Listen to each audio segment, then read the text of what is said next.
I hope.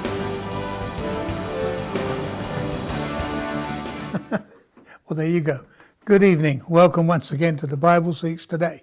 And as always, just before the credits, or just after the credits roll, I'm involved in a theological discussion with our chief cameraman, which is good. Don't get me wrong, it's good. But it takes my attention away from what I'm supposed to be doing.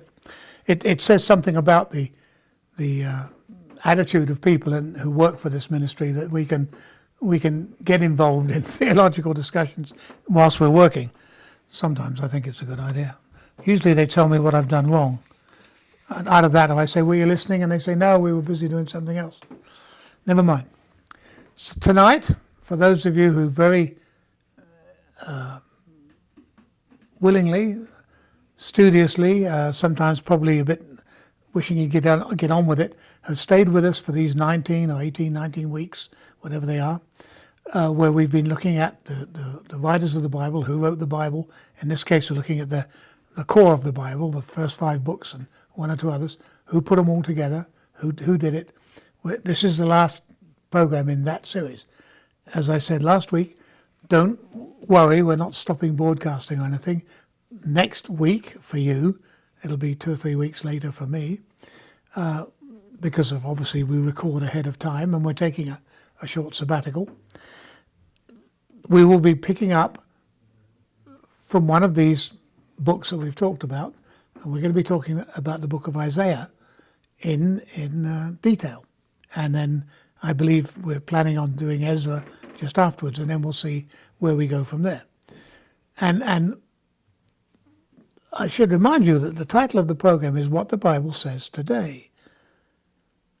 And the reason why we're looking at the Bible in depth like this, it's so that we can understand just what a miraculous book it is. It's a book put together by numerous people. You know, I go back to the first statement on the first program we did back last year in this series when I said Moses did not write the Bible. And so far there hasn't been any lightning or thunder, and there hasn't been a big flock of fundamental Christians waiting for me outside the studio. Of course, if they knew where it was, they might be. But I'm serious. The Bible is a document inspired by God, absolutely, no two ways about it, put together by men, fickle men, holy men, arrogant men, prideful men, sorrowful men. All sorts of different types of people have worked, not always together, to put this whole book together. We've talked about there being the 4 sources, or the 3 main sources, the J and the E, the Yahweh version, which is the story, the Bible story, or the Israelite story, a Jew story, from the southern kingdom, Judah's point of view. And we've shown that when they split and had Israel and Judah, Israel rewrote the same story but with their own particular emphasis, emphasizing their particular places of worship and various things because of the differences between the Aaronid priesthood and the Levite priesthood. All Levites, technically, but the Levite or the Mushites owing their allegiance and their bloodline and their descendancy through Moses, and Aaron, obviously, through Aaron. So even then, you know, people were saying, hey, you know, I don't agree with you Mushites because you don't believe the same thing as us. And we're descended from Aaron, and vice versa. So men, again, when the northern kingdom fell to the Assyrians, eventually, and don't forget there was traffic. There wasn't a big iron curtain between the north and the south. Traffic flowed both ways, trade, families, you know, everything flowed normally. When the northern kingdom fell, a great many people, those that weren't taken into captivity and taken to Babylon, but or other places, there were a lot of refugees came into the southern kingdom. Logically, probably had families there. Probably thought, no, I'm not staying here, I'm going to go south. So they brought with them their holy book, the E version. And somebody or some group of people, priests or presumably priests, because of the scribes certainly, looked at the two books and said, hey, we've got two different versions here, this isn't good. So they combined them so that everybody's needs were met.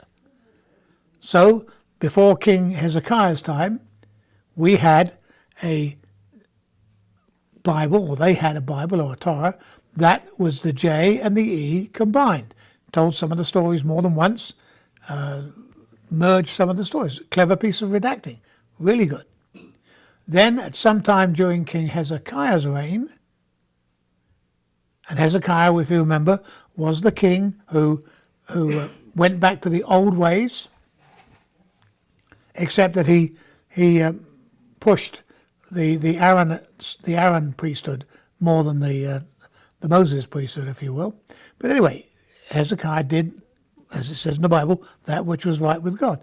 And sometime during that period of time, when the Aaronid priests came to the forefront and were the power in the land, if you might say, then somebody, maybe more than one, but certainly somebody, put down the story from the priest's point of view. And of course it included all the rules and regulations and all the paraphernalia that went with the priests. And that document existed.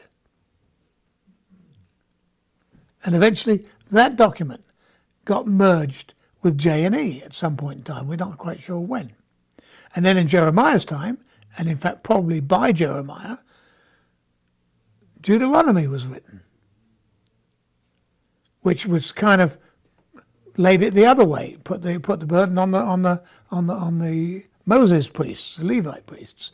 Okay, so we had all these different things right up until when Josiah was killed, and things started to go downhill, and then you end up with Zedekiah being taken into captivity, and the cream of the intelligentsia waked off to Babylon, and the rest of the people either running off to Egypt, just as the northern kingdom came to the southern kingdom, so the southern kingdom moved off into Egypt and established huge Jewish communities there, which we're still digging up. I mean, archaeological finds proving this. Huge Jewish settlement in Elephantine around that time in Egypt. And at that point in time, Israel's in captivity, and it is during that time in captivity, I think, that the J and the E and the P and Deuteronomy were kind of more or less put together, or started to be put together. I think one of the things that happened when they went into captivity was that the people as a whole, maybe the priests or the leaders, realized that there was a danger of their nation disappearing, that their records would be lost, that they'd be just absorbed by the Assyrian, Babylonian people, and that they would be disappear and lost. So there was a great big movement to keep themselves intact, pure and intact. And at that time, a lot of the stuff was put down in writing, in general, long form, if you like. Then eventually they're released and they come back to Jerusalem, and there's all the rebuilding, and we forget. People think that tend to believe that Ezra came back with the first of the people. No, he didn't. The temple wasn't built for 18 years or so after the first people arrived back, and Ezra arrives 80 years later. That's a long time. By this time, the Jews, if they're not flourishing, they're doing pretty well. They've got the city built, and they're trying to build the walls and all this sort of thing. But anyway, Ezra comes back as their governor, leader, not as their high priest. He comes back and starts to sort of lay the law down about how things should be. And he brings with him the scroll, the Torah, which must have been written in Babylon, obviously. And what it's done is it's got J, E, P, and Deuteronomy all combined into one logical account that people can read. And as I said last week, the reason why all those 4 different documents are combined and not shown as separate when they write like the Gospels in the New Testament, 4 different versions, because by that time everything in the Torah was attributed to Moses, as it is by some people today. Obviously, you can't do that if you can't put down 4 separate accounts by the same person. Well, here's what I believe, and then I changed my mind and I did this, and then I did this, and then I did this. No. So you had to have a consolidated form of the Torah. And it's kind of interesting too, because the Bible even says it.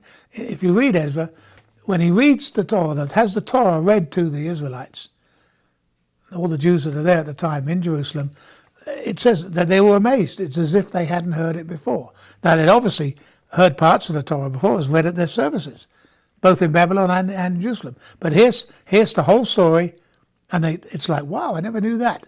It's fairly obvious that this was a new writing, combining all the old writings together in a way it could be understood. All right, and what it did do, and I said this last week when I was finishing off, what it did do was it provided a continuity, a religious history continuity. Here's how we began. Here's what happened to us. Here's where we are now. From Genesis to 2 Kings. We have Genesis, Exodus, Leviticus, Numbers, Deuteronomy, first 5. Then we have Joshua, Judges, 1st and 2nd Samuel, 1st and 2nd Kings. What we have now is what anyone today would recognize as the core of the Bible, the Bible, the Torah. This was the scroll. This was it. Has all the history, has who did what to whom, has all the history of all the kings, of all the prophets, and the early prophets anyway, and it tells the story so that whichever faction you belong to, whether you were an Aaronid priest supporter or a Mushite priest supporter, and by this time the Aaronid priests, and for the foreseeable future, up until the time of Jesus, the Aaronid priests were in charge. The Levites were the second-class people. We went into that in one of the earlier programs. But the Levites were the second-class priests, if you will. Okay? So what we had then is our first Bible. What if we'd have got the Torah from Ezra, if somebody digs up today, somewhere in Israel or somewhere around there, digs up a Torah from the time of Ezra, you would be able to see it and understand it right through the 2 Kings. It would make sense to you. It would be what you're reading today in your Bible. It was the core around which the rest of the Bible was written. Okay? It contained the 4 major covenants. Now, you've been following me all this series. What are the 4 major covenants? I'm not going to embarrass the crew by asking them, but I'll give it to you. Okay? There was Noah's covenant with God, Abraham's covenant with God, the covenant in Sinai, and then David. So it had all the 4 covenants in there. The prophets were fitted into a background where they could be understood. In other words, if you read the rest of the Bible, the prophets are not in a logistic time. They don't follow logically. They're just in there by length, to be perfectly honest. The longest one first and the smallest one last. And unless you are a bit of a Bible scholar, it's almost impossible to know when it is they were talking about. Okay? So in this version, the prophets were put where they appeared. For example, Isaiah, as I said last week, Isaiah preached in the court of King Hezekiah before Jeremiah, before Deuteronomy was written. Jeremiah, some 200 years later, in the court of Josiah. Okay? And what's interesting here is that Ezra is one of the least appreciated of all of the writers of the Bible. He just is. Ezra's key. If Moses starts it, all right? Well, Abraham starts it, I suppose, from leaving Ur of the Chaldees and going to Egypt. But if you take Moses as the start, okay? Moses starts the whole thing off, under God, of course. Moses starts it off. Ezra kicks it into second gear, whatever you want to call it. And of course Jesus completes it. But Ezra is, hardly anybody reads Ezra. I mean, everyone knows about Isaiah, probably Joshua, one or two other people, well, they got their favorite. But nobody much talks about Ezra. And yet Ezra he's the redactor, he's the lawgiver, he's the thing that brought the Jews out of a small nation, returned to Jerusalem, struggling to maintain their faith and their identity. And Ezra gives them this Second Temple Torah, which then everything else is based on. Now, whether you like the rest of the Old Testament, whether you're Catholic or Protestant or whatever you are, whether you read the Apocrypha or not, all of that, right up to the time of Jesus, becomes how Jews identify themselves. The merging of all these different sources, the merging them, provided something that the individual authors, couldn't have known themselves as men. They couldn't have known, inspired by God, absolutely, but they could not have known that. I mean, take the near sacrifice of Isaac in the E source, okay? Remember that? He takes his son, he's gonna sacrifice him, Isaac, all right? That's in the E source. In the P source, written hundreds of years later, there's the story of the cave in Hebron for Sarah's grave. Remember, we talked about that. Over 200 years later, in the P document, they put the story of Sarah's death and the cave next to the Isaac story. So readers could assume that the cause of Sarah's death was her grief and upset about the possible sacrifice of Isaac. Now, none of the writers at the time had any idea how that would be, but there it is.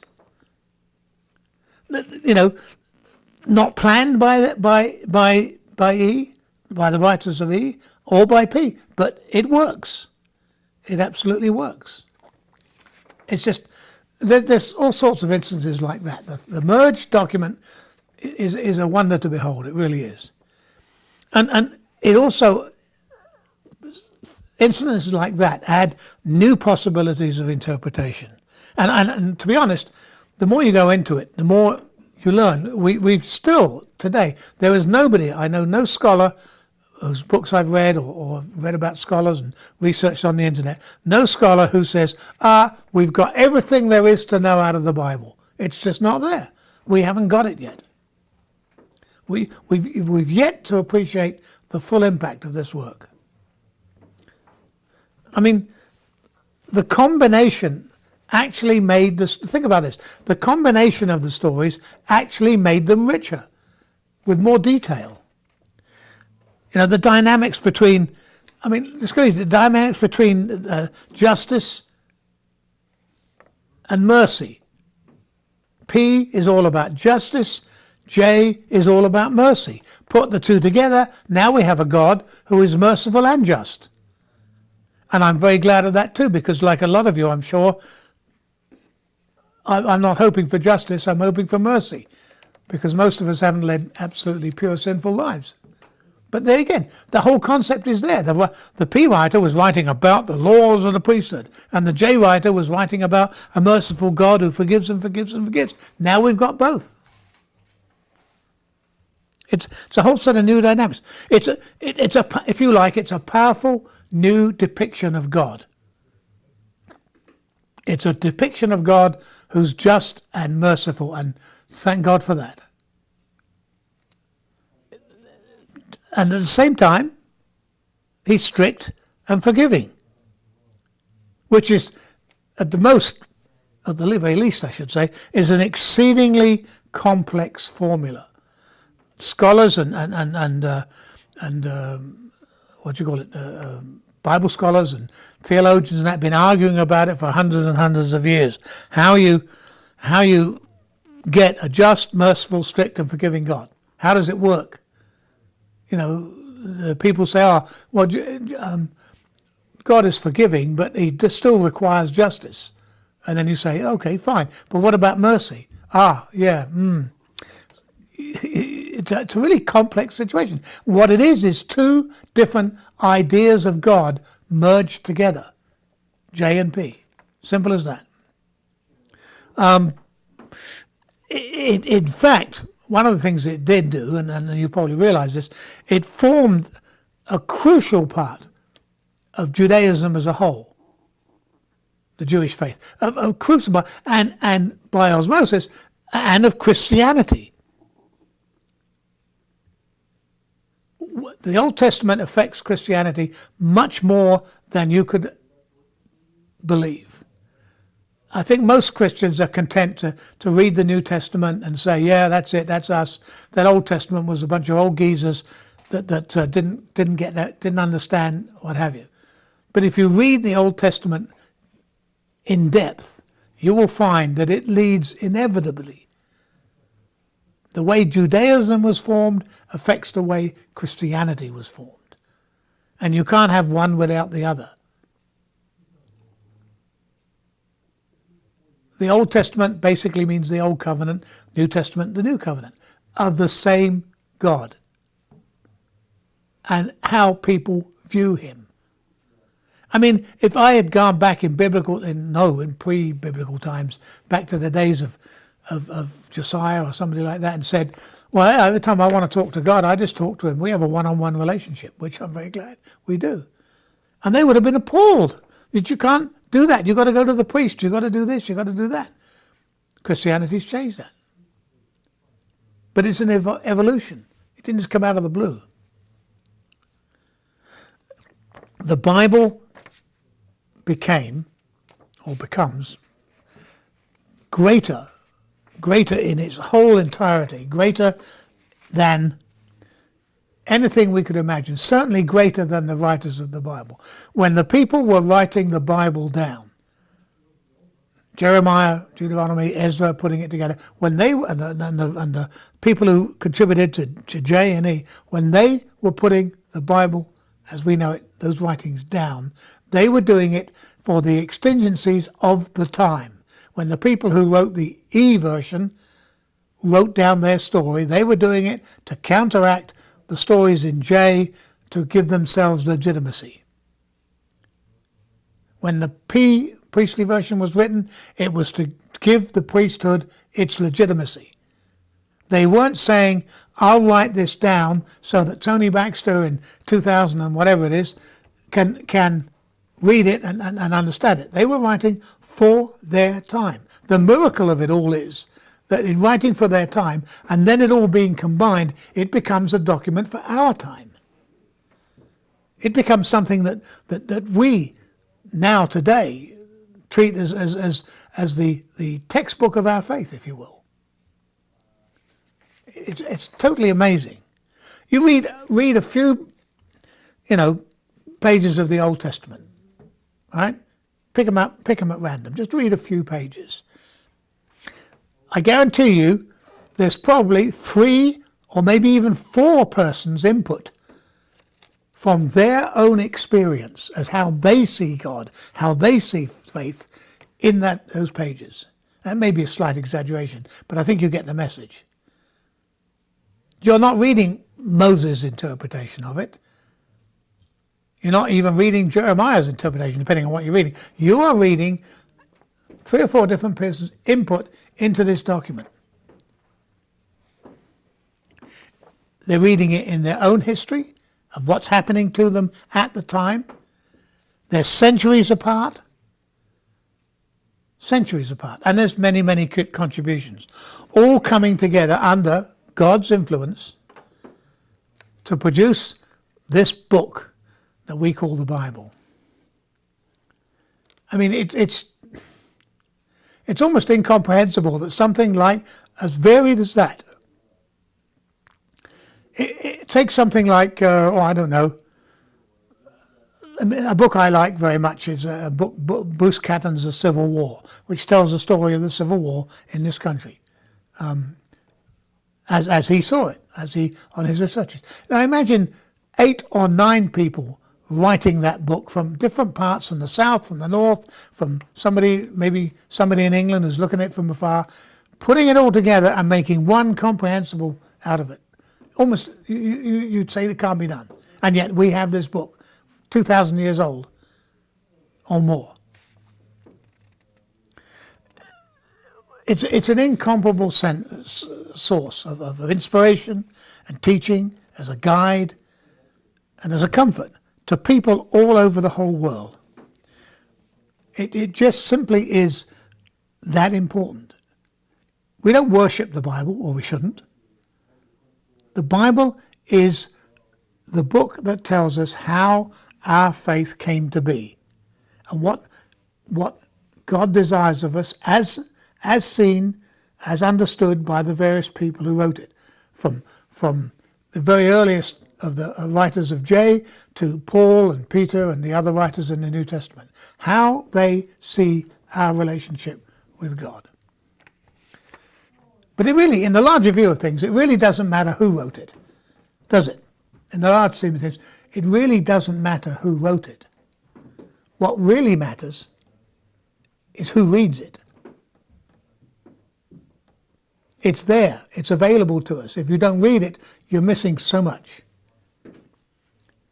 We can talk about who wrote it and all the different people, and it's fascinating and very interesting. But the bottom line is, do you read it? And I hope you do. And that's it for tonight. As I say, I always encourage you to read your Bible. Maybe this will help you. We'll be back next week for you, and we'll be talking about Isaiah. That's going to be interesting. Until then, good night, God bless.